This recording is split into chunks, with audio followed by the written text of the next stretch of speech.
Why did Obasanjo move you from Third Marine Commando? All right. Unfortunately, it's in my new book and I cannot say too much about that because there's an intelligence report now that has been declassified. I was there always shouting, we want to finish the war and go home. We've been in the war front for 2.5 years. And you've just come back 1 month to finish the war. But we've stayed 6 months. I was too much on his neck. And the only thing he could do was to lie that it was General Hassan that transferred me to 1 division. Good. I went to General Hassan. Olule did not let me go to General Hassan the first day. The next day, I went to General Hassan, just opened his door. Hey, Commando Chief, Alabi Isama, welcome. Secretary, go bring tea. Why are you here? Huh? Why am I here? I said, you told Marine Commando to send me to 1 division. Say, me? Why? You started the war? The story is in this book. Why will I take you from 1 war front to another war front? Kaduna, Lagos, Zaria, Ibadan. All the troops are there. You could be the commander there. Why will you go to 1 division? I said, Obasanjo told me. Not quite while we were discussing, Obasanjo came in. The story is in this book. And then, Oba, that's what he said. You told me Alabi Isama would like to go to 1 division, and he was wondering, why would Alabi Isama want to go to 1 division? And then he said, can he go out? I said, I'm not going out. I want to finish my tea. Can I come back? And then with the left hand, the Chief of Army Staff, General Hassan, just said, okay. They quarreled with him. I wrote it in the book. Nobody has said I was wrong. Nobody has challenged this book yet. So he succeeded in moving you from Third Marine Commando. It was on the 15th October, 1969. That was the day the Chief of Air Force, Alao, crashed because it was raining with a lot of thunder. Buzi Bonzo, my pilot, I told him, let us go back. He said, no, I will take you to Enugu. And then he said, oh, the Chief of Air Staff, Alao, has just crashed on the 15th of October, 1969. He landed me properly at Enugu. The story at Enugu was another different story already. But I landed, and then I played a different part in Enugu, diverting the attention of the troops of Biafra.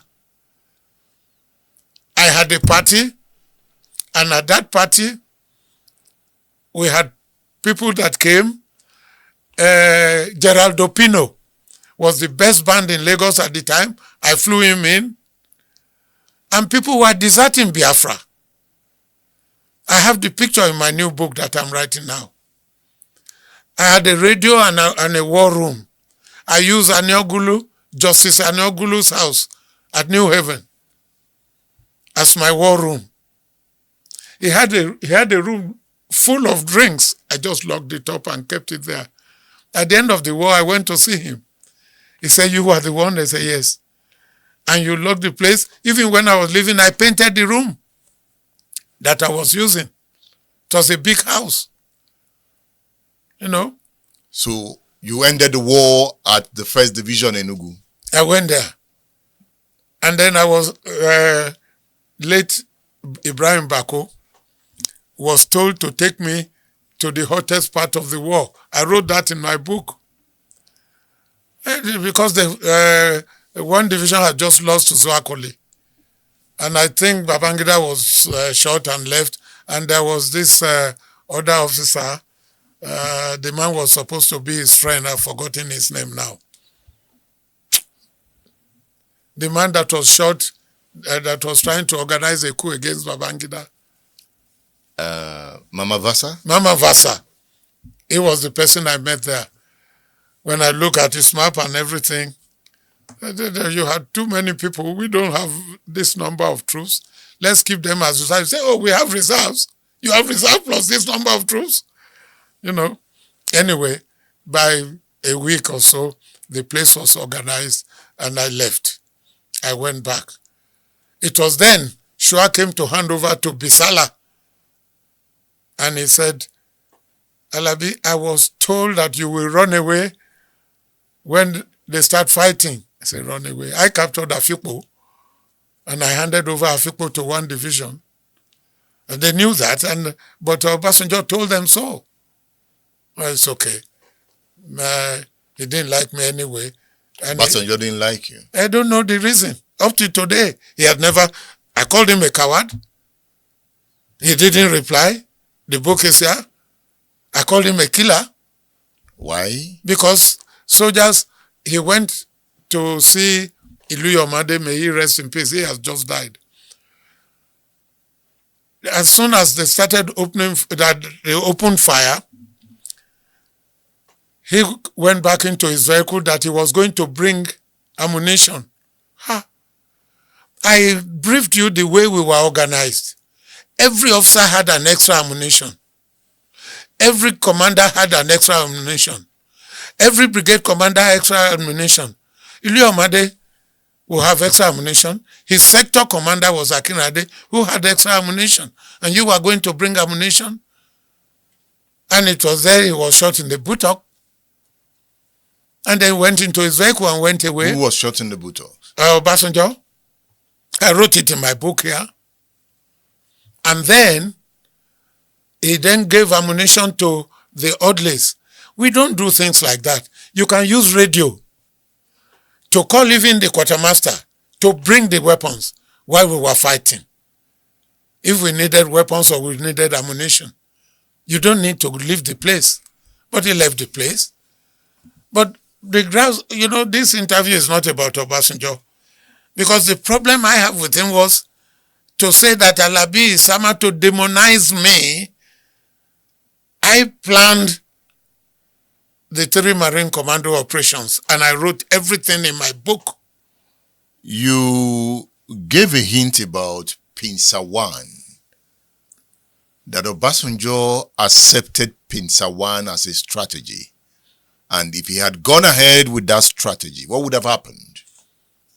There were 3 in the military. You make a plan and you have 3 options or 3 suggestions.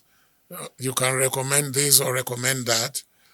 Pinsa 1 was a situation in which 1 division will move, 2 divisions will move, 3 divisions will move. The 3 divisions will squash Biafra. There will be a lot of casualty. And we didn't like that, but it was an option. In a military plan, it was an option. Even at the army headquarters, at the supreme headquarters, when we went to brief Gawan that we could finish the war in 30 days, give us a commander. It was Akinade that suggested Obasanjo. I didn't know him well enough to be able to suggest him as our new commander. But whatever Akinade said, I agree with him. And so he became the commander. And General Gawan told me and Akinade to go and brief him at Ibadan. He was garrison commander. After briefing him, he said no, he wasn't going to the war front to go and die. He was an engineer. I wrote that in my book. So I said, well, look, I'm not talking anymore. Akinade, you talk. I had been talking for like 2 hours without drink or water or anything. And he said he wasn't going to die. So those of us that went to the war front were going to die. And so I told Akinade to continue. I wrote that in my book here. Then the report came from Lagos saying that he must report at Third Marine Commando. So I was one of those that came to take him to the war front where he was going to die. But he didn't die. He got the glory and we got the boot. Did you get the boot? I got the boot. He demonized me. Your book is a glory. Well, yes, but he demonized me. You can see how big and detailed your book is. And in his own book, which was like a pamphlet, he wrote there that, I mean, can you imagine the memory of my soldiers in that mangrove forest? And you had to bury them immediately because there was no fridge, there was no, what do you call this place you put dead body? Mortuary. Mortuary. We didn't have any. We didn't have military. We didn't have electricity. We didn't have military hospital. No, when I saw the rough terrain, the picture. Yes. War is not good. War has never been good. That's why everybody is kept quiet now. But those who are shouting are still shouting war. And when the war will start, they and their children will be the first to run away. They were never there. You have been mentioning some names. You said when you were going to see Hassan, the chief of army staff, yes, you mentioned Olule. Who was Olule to Hassan? Olule was the GSO-1 in the army headquarters. He was the planner or strategist or something. He was in charge of training. GSO-1 in the army, that's their job. So I'm talking about James Olule, right? Yes, talking about James Olule. You know, he wrote a very good book. Actually, I never saw it.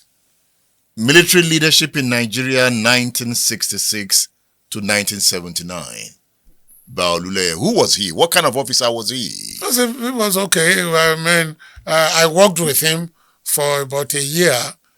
He was okay.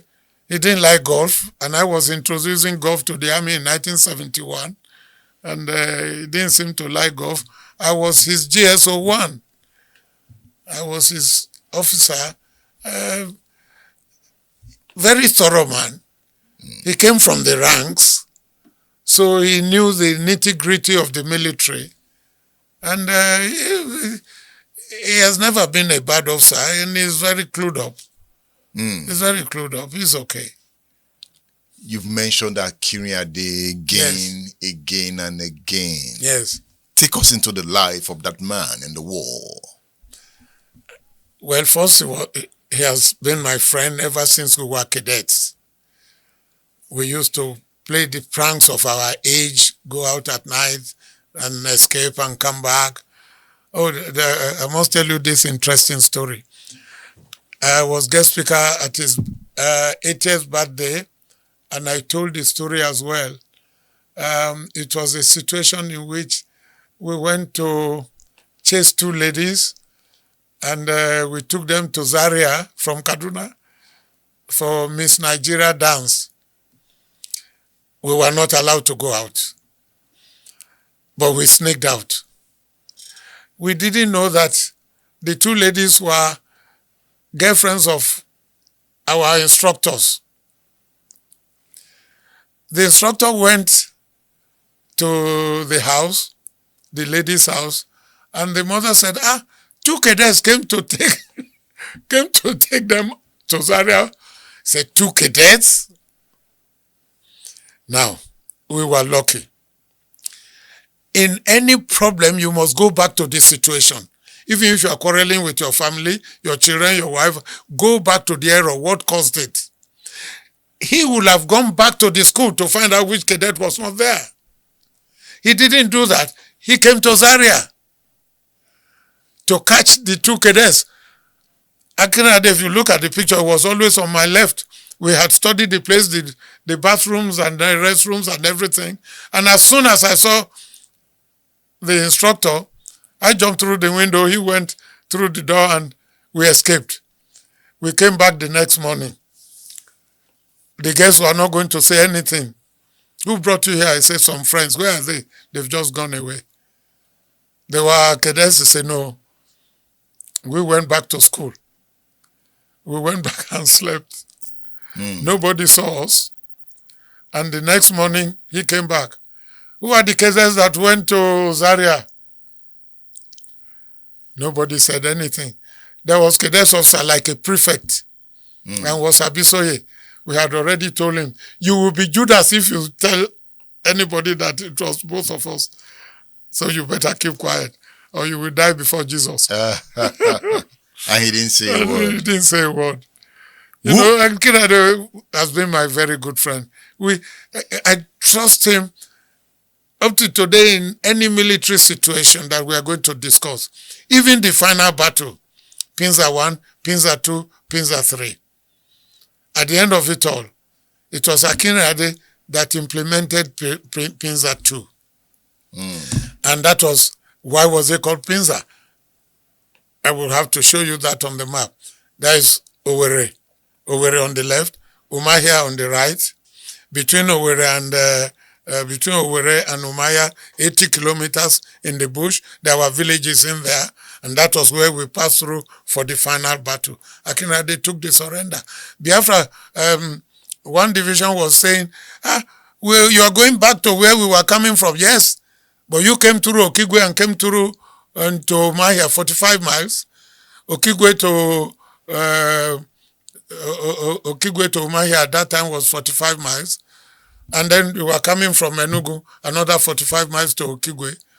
You had another 45 miles to turn right to center of gravity. You didn't know anything about what was called center of gravity. And you just came straight looking for Ojukwu. It's like you have a factory and you have an office. If your poultry factory was at Offa and your office in Ibadan, and people will come and pay here, they take a paper to go and collect their poultry or whatever the factory.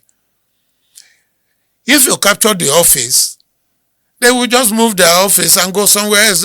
When Nigerian troops captured Enugu, they just moved to Umuahia. When one division captured Umuahia, they just moved to Madona.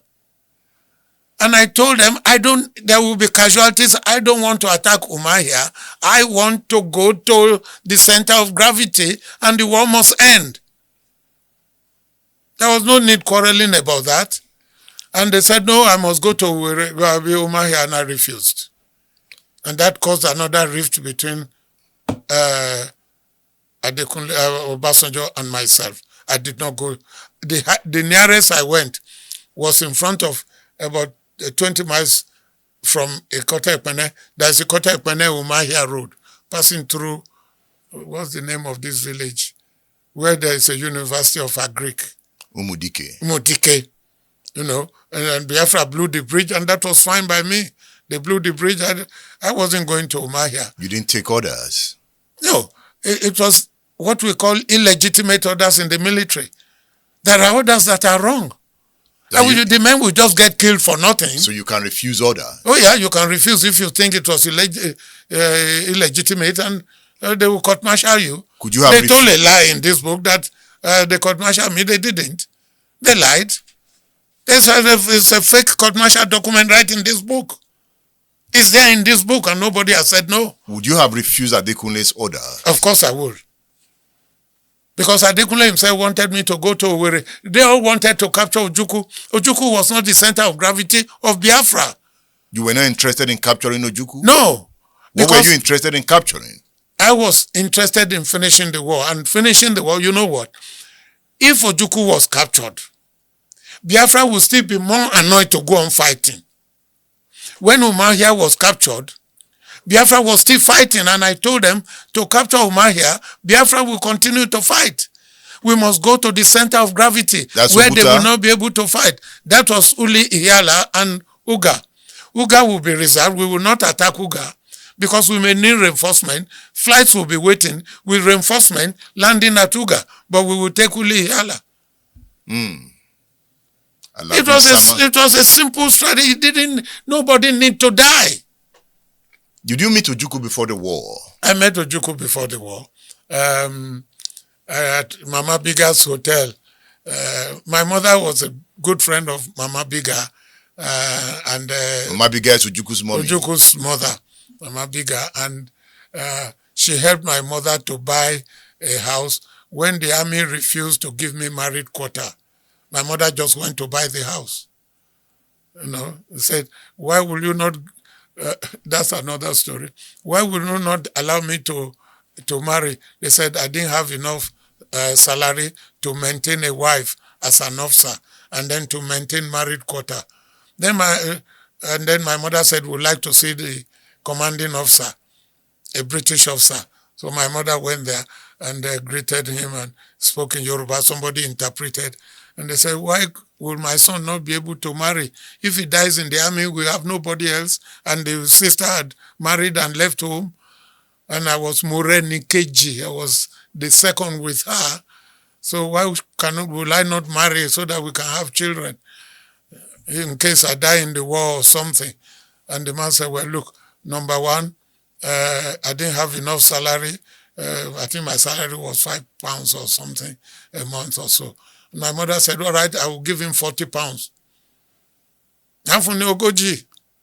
No, my mother said, my mother was paying me £40, and they said, will not give me marriage quota. She just went and bought a house. The story is in the book. She just went and bought the house. So she wanted... And so Mama Biga helped, and then that was when Ojukwu came in a small sports car. I love to be like him.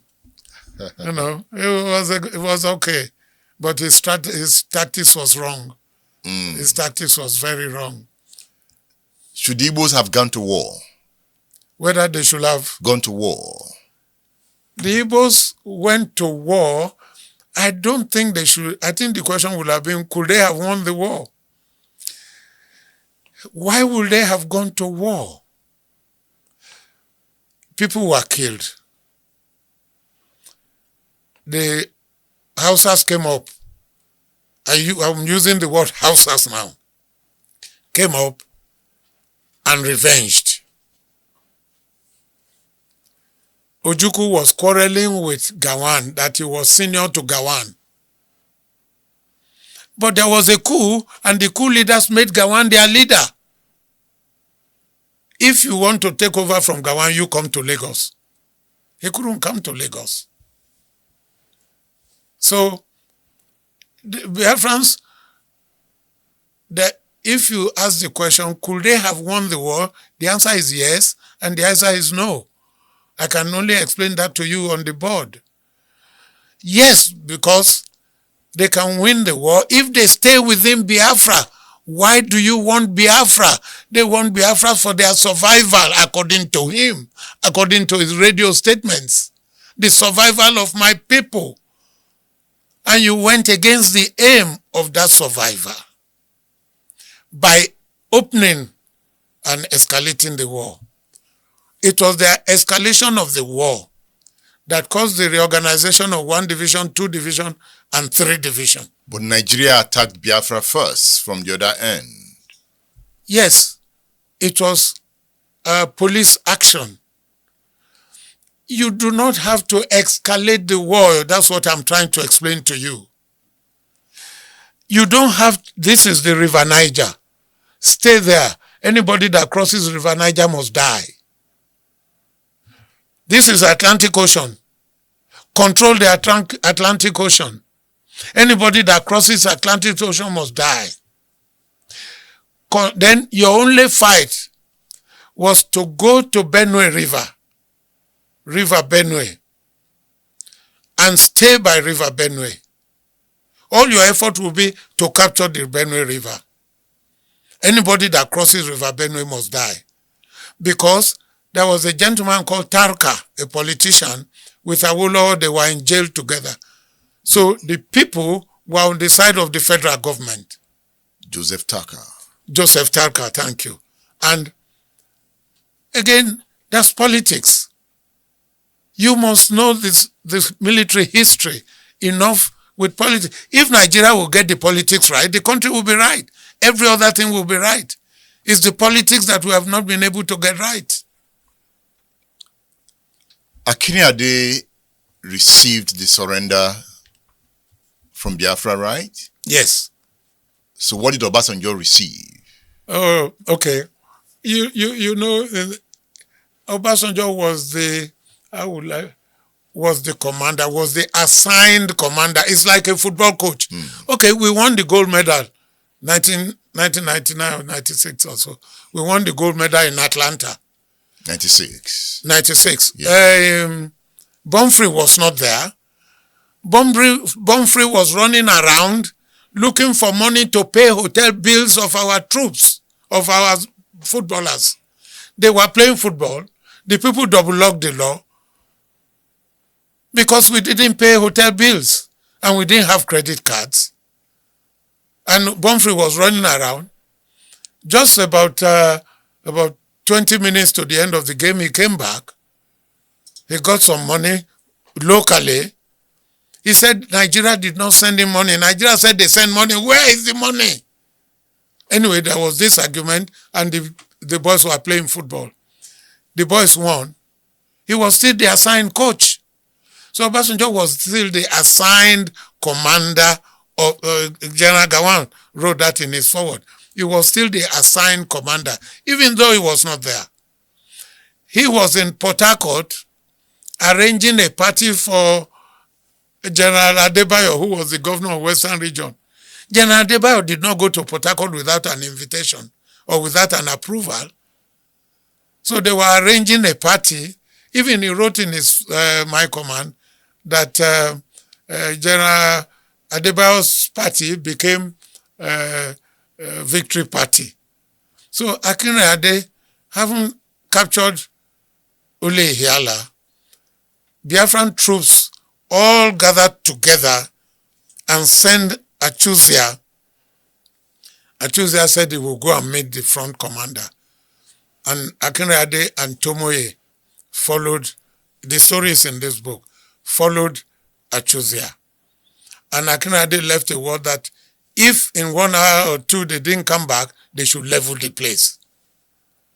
But when they got there, we saw Bule and all our classmates, and they hug each other and all that. And they told them that they surrendered. Then Effiong then said, okay, they should come back the next day, because it was 5 hours drive. By the time Obasanjo got there, they had dispersed. And Akinrade met him on the way. You see, there was something that was very important, which I wrote in my book. Obasanjo did not know Amici. Obasanjo did not know where Amici was. And so he went to another place. And when he got there, he was asking. He wrote it in his book, in my command. Do you see my officers, this and that? And they said, oh, if you go left, go turn right, turn left, you will see the officers there. And that's how he found the officers. And according to him, they were elated. And they met Obasanjo, and then Akinrade told him that, look, these people have dispersed. We will come back the next day. So the next day they came back, and he met them. He wrote in his book that he was looking for Effiong. Effiong came to call you. They were not looking for Effiong. Effiong sent for Nigerian troops for their surrender. And of course, anyway, I've been the assigned commander. Akinrade handed over to him. He took the people to Lagos. And as Gawan was going to do it, Gawan accepted him. There was Navy commander. There was Air Force commander. There was police. They didn't invite any of these people. Obasanjo just took the glory. He took the surrender and brought the Biafran officers there. Was it a situation of no winner, no vanquished in the true sense of the word? Yeah, that was how Gawan put it, which was very nice. But that was policy in the true sense of the word. Yeah. Nigeria won the war. Yes. Biafra lost the war. Yes. That was what happened. Somebody had to win, somebody had to lose. Otherwise, the war would not end. Have you read Alabi Isama's book, Tragedy of Victory? You find maps. It's like a technical drawing of how to fight. You find diagrams of strategy. As you flip, you keep looking at them, arrows indicating movement. Umuahia, Uwere. The movement of troops. You see the scorpion strategy. You see, those diagrams will be best described, best analyzed on a board, not just through an interview. And I hope Alabi Isama would do that for us. He needs to go on a board and break this down.